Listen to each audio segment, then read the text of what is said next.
diri awak sendiri. Saya tak boleh nak control sangat. Okay? So, dia dah bagi dekat sini untuk red line 656 and untuk green line 486.3. Dia bagi dalam nanometer kat sini. So, nanometer kena convert kepada meter dululah. Nanometer kecil ke besar ni? Compare dengan meter. Siapa lagi besar? Nano ke meter? Nano lebih kecil. Apa? Meter lagi besar ke lagi kecil? Meter lagi besar. Meter lagi besar. So, awak kena ingatlah. Formula saya macam ni saja. Kecil ke besar, okey, kena bahagi. Ni kecil, kecil, ini besar. So, kena bahagi. Okey, kena bahagi bermaksud darab dengan 10 kuasa negatif 9 lah. 10 kuasa negatif 9 bermaksud bahagi dengan 10 darab ada 9 lah yang tu. Bahagilah ni maksudnya. Kalau besar ke kecil, okey ni besar ke kecil. Boleh kali. Maksudnya kena darab dengan 10 kuasa 9 sahaja. Okey, darablah dengan 10 kuasa berapa? 9 kali. Okey? Faham ke? Okay, so find the transition values of n initial dan juga n final which results in the formation of red line and green line. So, carilah untuk red line dulu berapa dan juga untuk green line. So, ini nak guna formula nombor berapa ni? Saya nak panggil Peter. Peter, ni nak guna formula yang mana, Peter? 1, 2, 3, 4, 5, 6. Samuel, Peter. Yes, madam. Yes, madam. Which formula? The 1 over lambda. Okay, that 1 over lambda equals to? 1 over lambda equals to RH times 1 over n1 square minus 1 over n2 square. Okay. So this one, what is the value for RH, Peter? Madam. Yes? By the way, Amirul Khairi 7DH DSH 28, he said his data finished. So you have to leave the meeting. Okay. Okay. It's okay. So Peter, RH value, what is the RH value for this one? 1.09 times 10 to the power of 7. Okay, so this one is times 10 to the power of 7. Okay, so yang ni awak kena buat red line adalah 656.3. Dia kena times 10 to the power of ni kecil ke besar, kena bahagilah 10 kuasa negatif 9 baru masuk nilai. Okay, so 1 over n1 squared minus 1 over n2 squared. So n1 squared yang kita initial dia, kita tahulah. Kita tak tahu. Okay, this one is initial. Final dia kita tahu. Dia jatuh pada n is equals to 2. Sorry.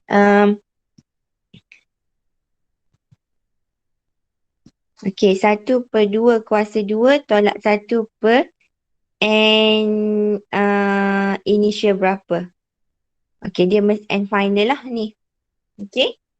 So, awak akan dapatlah nilai n dia berapa, n2 berapa. Sama juga dengan untuk green lah. So, 486.3 times 10 to the power of negative 9. 1.097 times 10 to the power of negative 9. 1 over 2 squared minus 1 over n2 squared. So, dapatkan berapa nilai n2 untuk green line. So, akan dapatlah berapa ni?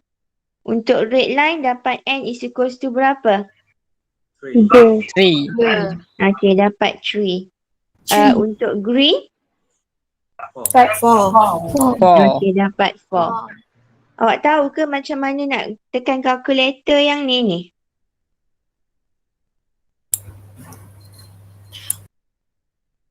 Okay ke nak tekan kalkulator? Tahu ke macam mana cara nak tekan kalkulator? Boleh? Ada yang tak tahu? Okay. So, settle. Okay, untuk B, draw the electron transition on energy level diagram. So, kena draw lah electron transition yang ni lah. Okay, dia kena ada y-axis and x-axis label N1, N2, N3, N4, N5. Okay, so N3 to 2 lah. 3 to 2 adalah red line label lah. 4 to 2 adalah green line. So, kena label lah kat situ. Okay. Okay, setakat ni. Okay, for Okay, madam. C, calculate the energy release when the green line is formed. So, energy release. So, dia minta energy. This one is for C. Energy untuk green line. So, green line adalah daripada n is equals to 4 to n is equals to 2. So, nak guna formula yang mana ni? Saya nak panggil Atika Zulaika. Atika Zulaika. Nak guna formula mana untuk C ni?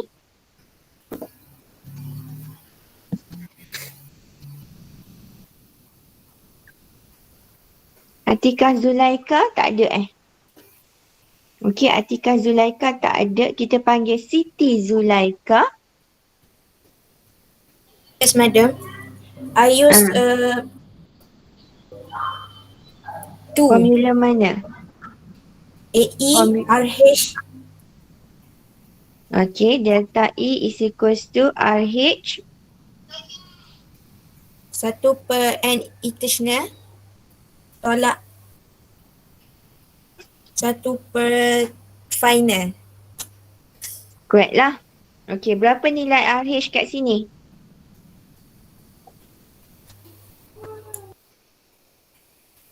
Berapa nilai RH? 2.18. Okey, RH ni adalah 2.18 darab 10 kuasa negatif 18 Joule. 18. Okey. Okey, so akan dapat nilai dia 4.09 tapi dia mesti negatif. Kenapa dia mesti negatif ya? Kenapa dia mesti negatif? Sebab energy release. Kenapa? Macam mana kita tahu dia energy release? Daripada tinggi ke rendah. Sebab satu dia forms green light. Okay, kita tahu bila line spectrum form, dia mesti release the energy. Okay, so settle practice 7. So let's look at practice 8. So practice 8 dia bagi hydrogen atom in the Paschen series. So ni, Faiz faham. Paschen series.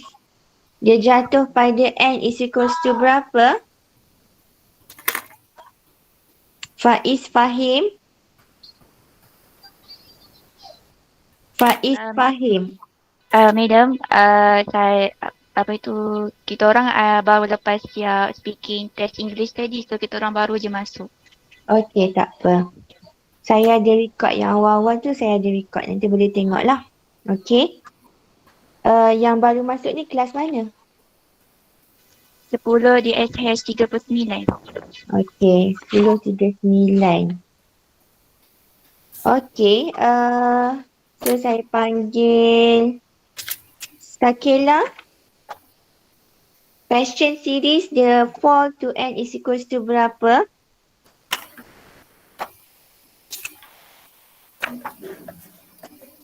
Sakela. Sakela tak ada. Aliyah Nurdina. Ya, madam.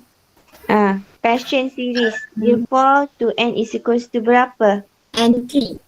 Okay, so n is equals to 3. So dia minta energy emitted to produce line A. So line A adalah line nombor berapa ni? Nombor 1. Okay, line nombor 1, maka first line of question daripada n is equals to berapa to n is equals to 3. And 4 to N3. N berapa? And 4. Okay, n is equals to 4 to n is equals to 3. Okay. Sekejap Bising pula kelas anak saya.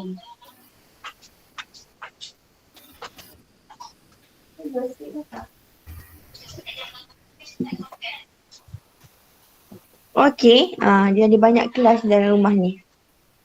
Okay, so dia akan jatuh n is equals to 4 to n is equals to 3. So dia minta untuk A calculate the energy lah. So nak guna formula mana ni? J Harish? J? Nak guna formula mana ni J? Delta E equals RH. RH? Bracket 1 over n initial square minus 1 over n final square. Okay. So the final value must be positive or negative J? Negative, madam. Okay, negative. Why negative? Because energy is released from a high. Okay, so the answer is this one lah. Okay, negative 1.06 times 10 to the power of negative 19. In joule unit. Wajib tulis unit. Okay, for B. Calculate the wave number. So wave number adalah 1 over lambda. Okay. For line C. So line C adalah line ke berapa? Huyi, low Huyi. Yes, madam. Okay. Line C. C is the third line. Okay. So third line fall from n is equals to? N is equal to 6. Okay. So this one is line C. So n is equals to 6 to n is equals to 3 lah. Okay, so yang ni kita akan guna RH 1 over 3 squared minus, thank you 6 squared. Okay, so where N1 must be less than N2 lah. So RH ni adalah 1.097. So akan dapatlah jawapan dia 9.14 times 10 to the power of 5 per meter. Dapat? Okay. Okay. So for C, describe the transition of electron that gives rise to line D. So this one, line D. So line D saya nak panggil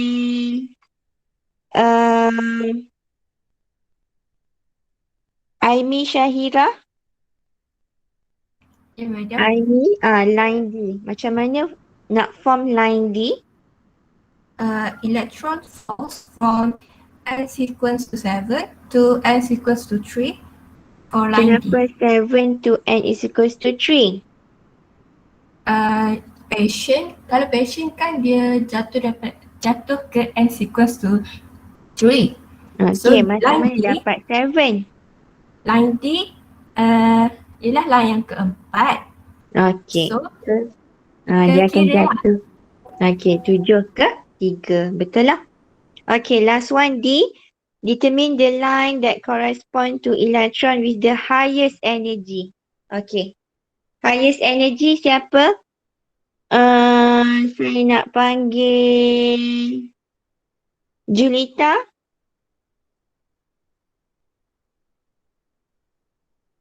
Julita. Julita Aisyah. Tak ada. Faiz Fakullah. Faiz Fakullah. Yes, madam. Ada. Yang F, mana? Line mana yang highest energy? F. Okay, macam mana dapat F? Sebab dia paling line ke-6. Line ke line ke-6. So, line ke-6 bermaksud? Dia jatuh daripada N7 ke, dia punya jarak tu lagi besar daripada line lain. Okay, N7 betul. ke 3. So, kalau line F ni daripada N berapa ke N berapa ni? Line F ni N9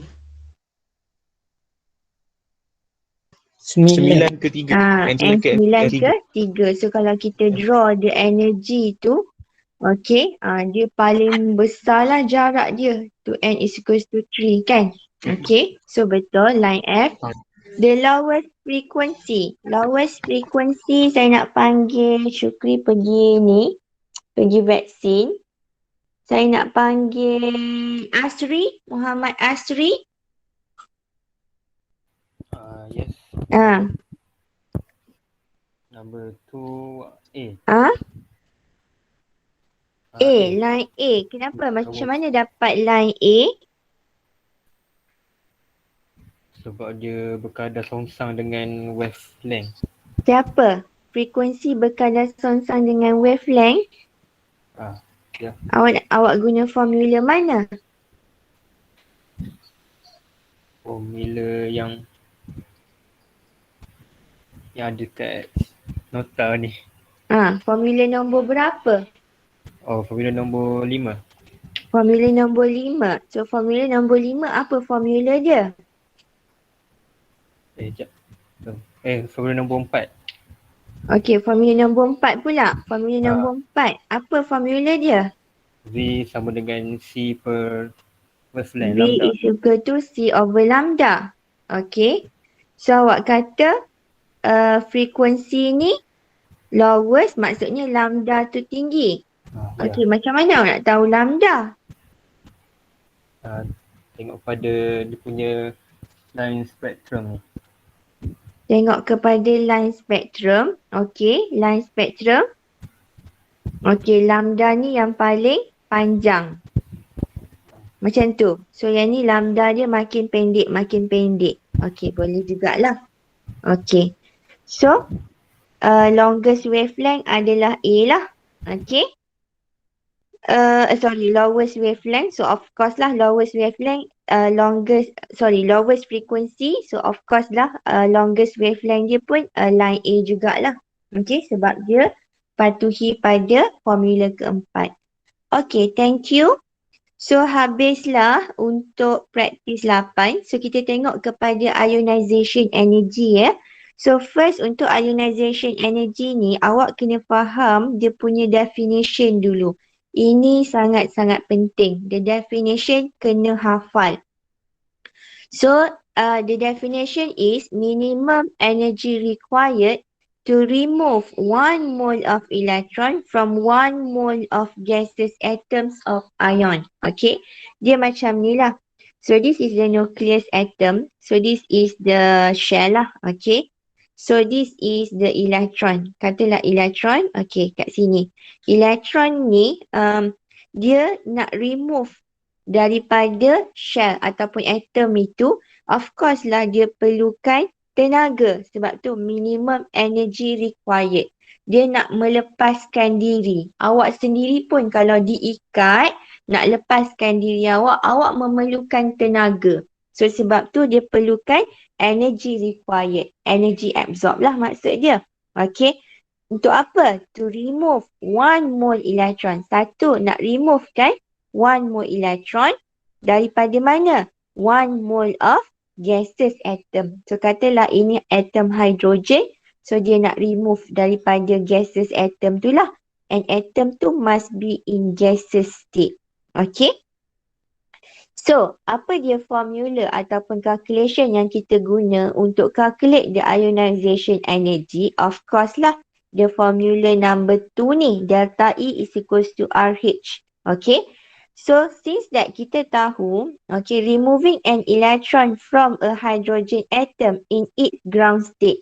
So, kita tahu bila ground state bermaksud N is equals to 1. Okay, correspond to taking the electron. Nak remove electron, dia mesti duduk dari outermost shell. Okay, dia mesti duduk dekat luar. Dia tak boleh daripada dalam. Electron tu duduk dekat inner shell, nak keluar. Susah lah.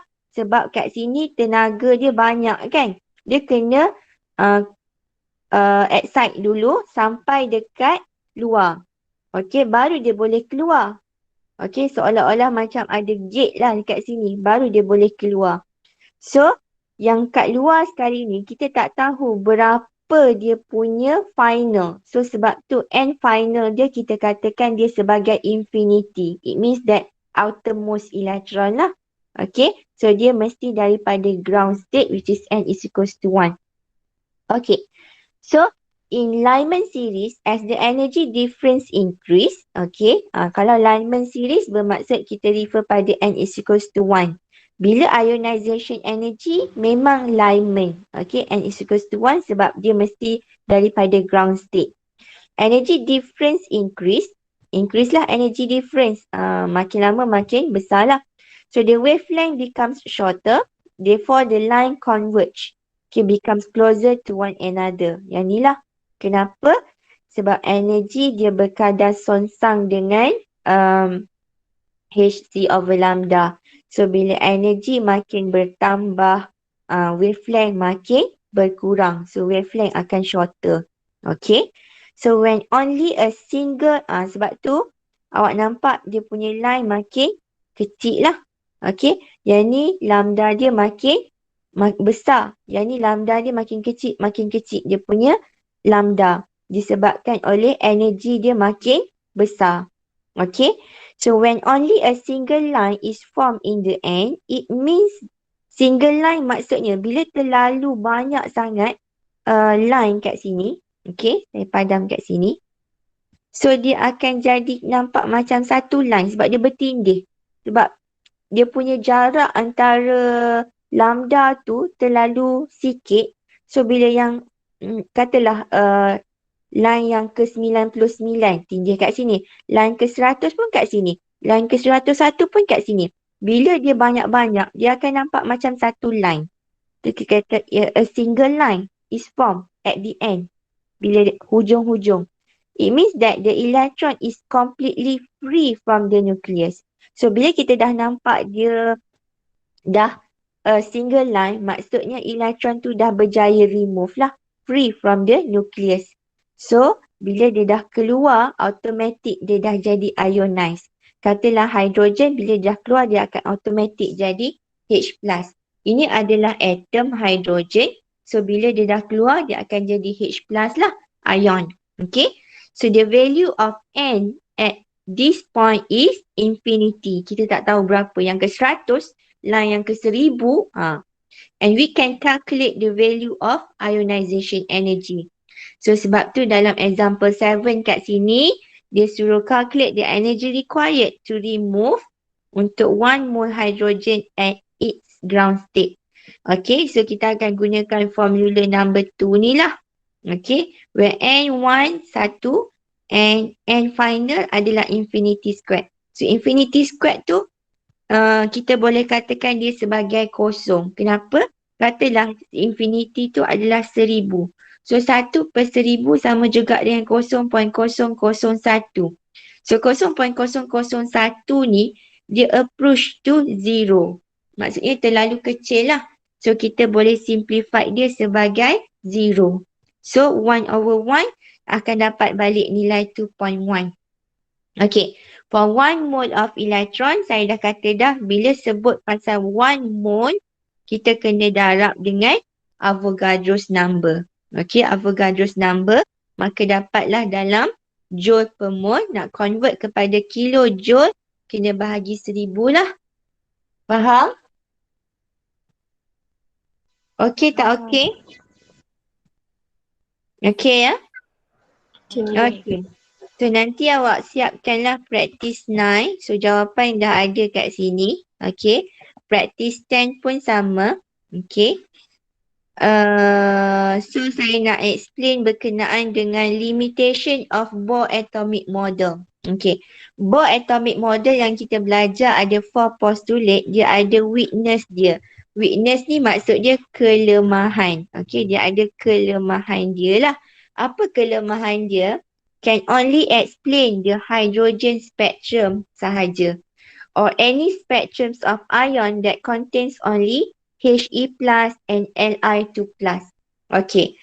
So dia boleh cerita Bohr atomic model ni hanya untuk satu elektron sahaja. So hydrogen atom memang satu elektron. Kalau helium, proton number dia 2. So kalau He+ positif, maksudnya dia buang satu juga elektron yang tinggal. Lithium ni proton number dia 3. Tapi sebabkan dia release 2+, Li2+, 3 tolak 2 pun tinggal 1 juga. Okay. So, Bohr ni hanya boleh explain untuk hydrogen, helium plus dan juga lithium 2+ sahaja. Selain daripada elemen ini, Bohr tak boleh explain. Maksudnya tak akan form line spectrum lah. Okay. Okay. So, itu adalah kelemahan pertama. Kelemahan kedua adalah electron are restricted to orbit of the nucleus at certain fixed distance. Okay. Dia terhad. Restrict ni terhad lah. To orbit of the nucleus at certain fixed distance. So, macam saya cakap tadi lah. Dia hanya boleh untuk line spectrum yang ada fixed distance sahajalah. Which is hydrogen, helium plus dan juga lithium 2 plus sahajalah. Selain daripada itu tak boleh. And it cannot explain the dual nature of electron. Maksudnya lebih daripada satu elektron lah dual nature. Okay. Dia tak boleh explain. Dia hanya boleh explain kalau dia ada satu elektron sahaja. And it cannot explain for the extra lines formed in the hydrogen spectrum. Pun tak boleh jugalah. Sebab dia nak spektrum yang ada satu sahaja. Bila satu elektron, kita nampaklah satu line. Tapi kalau lebih daripada satu elektron, akan adalah beberapa line yang bertindih-tindih jadi banyak. So susah nak explain berkenaan dengan tu. Okay. So this is the weakness.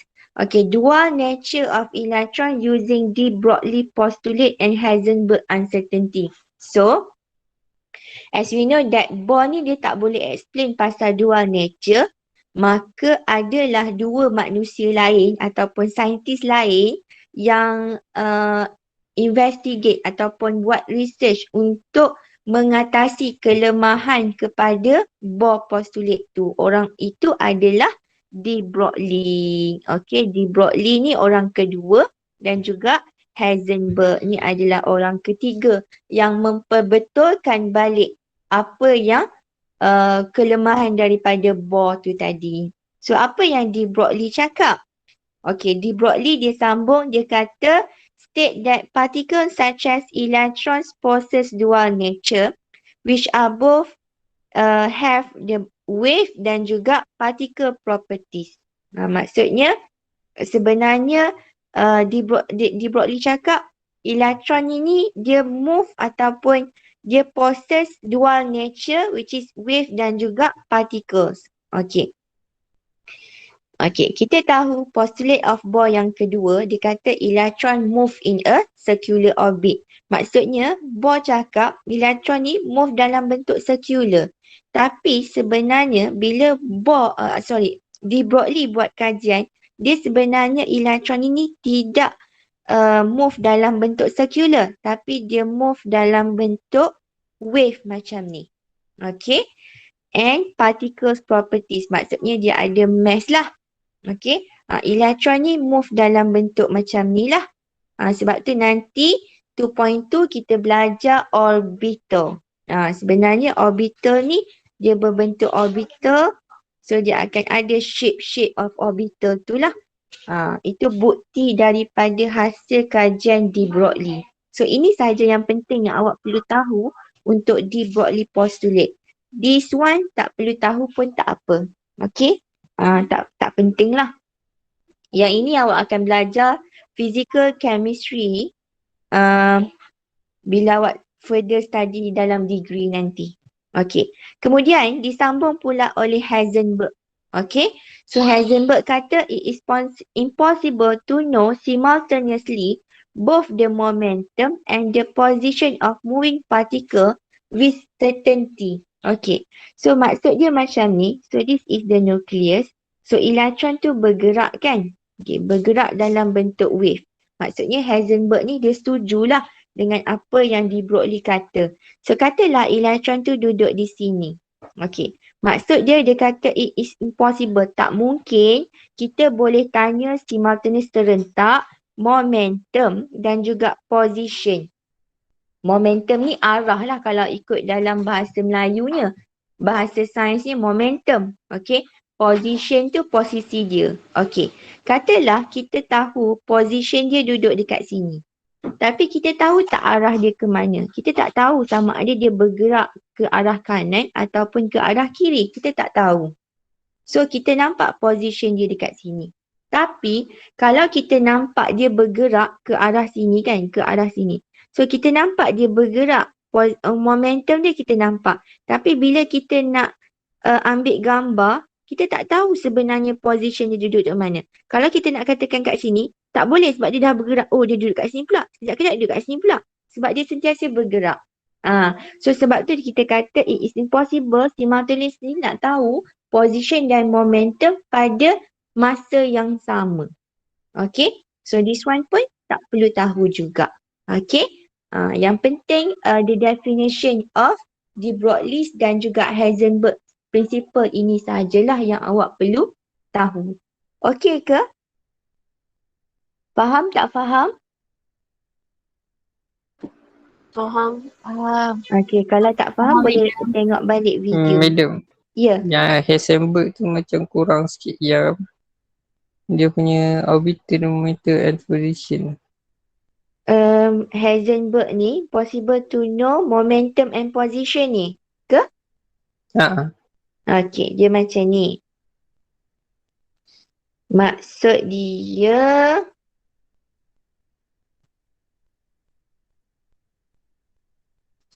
okay.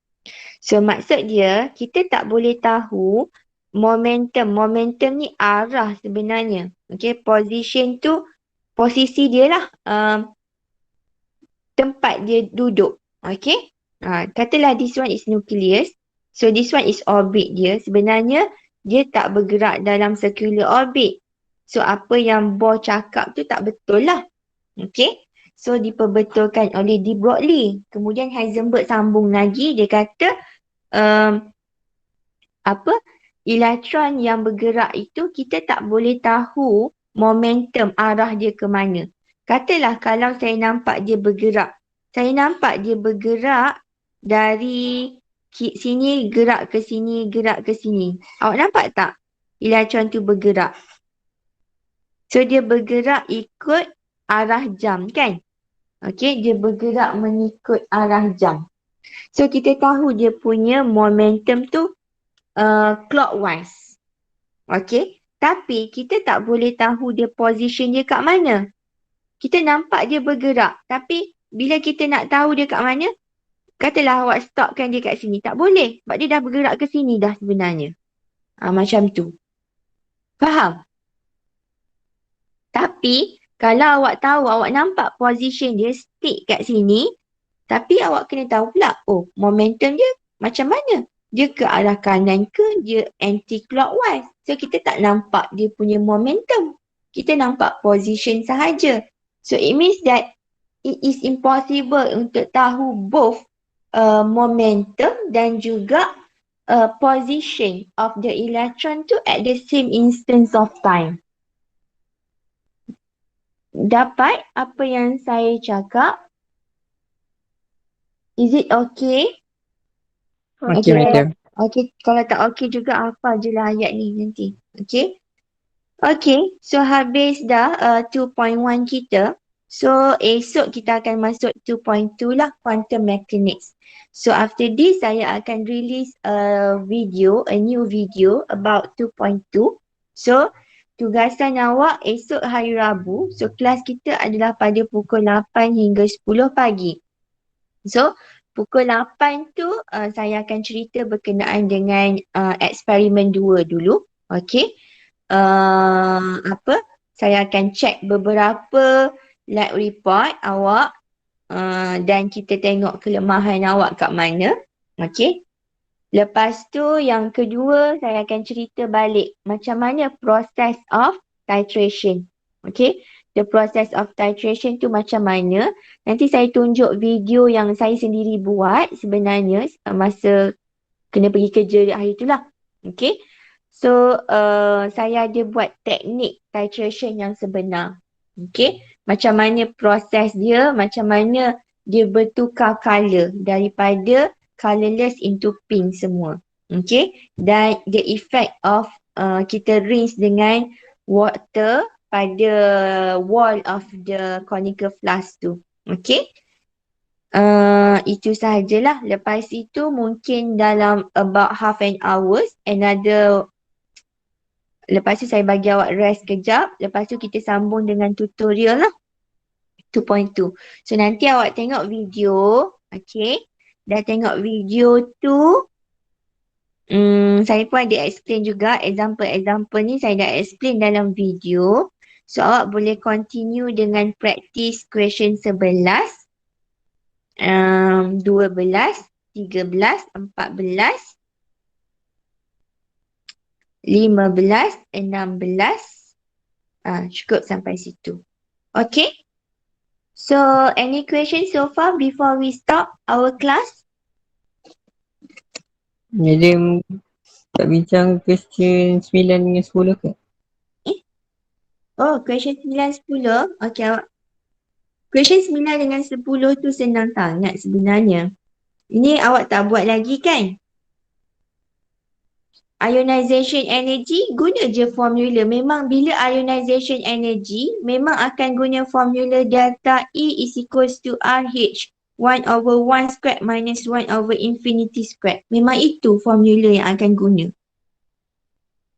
Okay, nak cari frekuensi, guna je lah formula yang V is equals to apa? C per delta. C per lambda. Lambda tak ada kat sini, so tak boleh. Nak Guna guna delta formula E equal V to is HV. equal to HV. So, dapatkan energi kat sini.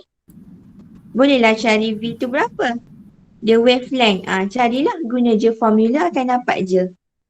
Senang je kan? Yang ini pun sama. Praktis 10. Yes? Madam, Ya. boleh saya guna yang B tu, 1 per lambda mula, lepas tu baru guna yang C tu. Yang Awak V. guna 1 per lambda. Oh, Lepas lepas tu 1 dapat lambda tu baru 1.097 darab 10 kuasa 7. 1 per 1 kuasa 2 tolak 1 per infinity kuasa 2 lah. Boleh juga. Tapi banyak kerja lah sikit. Boleh juga. Boleh. Tak ada masalah. Okay. Okay. Yang ni pun sama juga. Praktis 10. Lyman series. Form bila transition to n is equal to 1. Explain why each successive line becomes closer to the previous. So inilah jawapan dia tadi. Ni. Ni jawapan dia kan? Saya dah explain tadi. So this is the answer for practice 10. So settle lah. Okay? Boleh? Boleh, madam. Sebab ionization energy ni senang. So saya akan laju-laju je lah mana part-part yang senang. Okay? So 2.2 nanti saya bagi video dulu Lepas tu baru awak siapkan praktis ni. So esok kita bincang lah. Okay? So insyaAllah saya cuba habiskan chapter 2 minggu ni juga kot. Sebab minggu depan dah masuk chapter 3. Saya akan masuk chapter 3. Lepas tu saya kena release assignment awak. Nanti saya akan brief macam mana awak nak buat assignment tu. Okay? Sebab assignment tu masuk dalam penilaian berterusan lah. Dia membawa markah 20% daripada markah PB awak lah. Itu sangat penting. Okay, so any question before we stop? No, madam. No? Ni ada siapa ni? Madam Amirul Khaili kata data dia habis. Okay. So, if no questions, so we stop here. Thank you. See you tomorrow. Assalamualaikum. Thank you, madam. Waalaikumsalam. Thank you, madam. Thank you, madam. Thank you, madam. Thank you, madam. Thank you, madam. Thank you, madam.